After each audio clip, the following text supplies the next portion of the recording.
દરેક નીતિની સામે કાયદાની રીતે ઊભો રહેતો SSK ન્યૂઝ ચેનલ।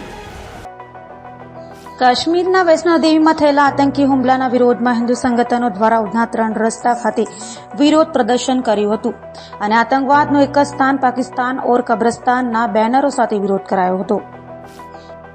જમ્મુ કાશ્મીરના વૈષ્ણોદેવી ખાતે આતંકવાદીઓ દ્વારા કરાયેલા હુમલાના વિરોધમાં સુરતના ઉધના 3 રસ્તા ખાતે આતંકવાદી હુમલાના વિરોધમાં પ્રદર્શન કરાયું હતું અને આતંકવાદીઓના પુતળાનું દહન કરાયું હતું।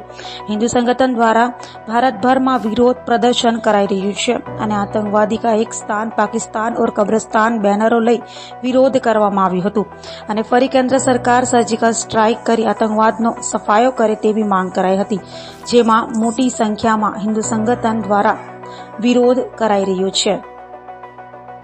નિલેશ અકબરી, મંત્રી, વિશ્વ હિન્દુ પરિષદ સુરત વિભાગ।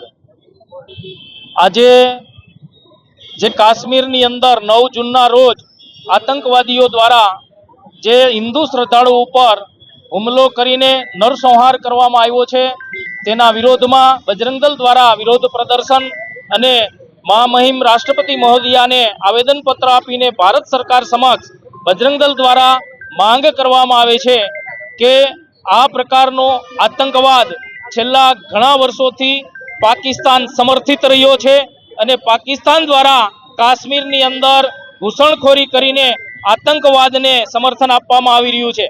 આતંકવાદને કાશ્મીરની અંદર જે લોકો પનાહ આપી રહ્યા છે, આવા લોકો ઉપર ભારત સરકાર કડકમાં કડક કાર્યવાહી કરે અને પાકિસ્તાનને પણ એની ભાષામાં જવાબ આપવાનો સમય આવી ગયો છે। દરેક નીતિની સામે કાયદાની રીતે ઊભો રહેતો SSK ન્યૂઝ ચેનલ।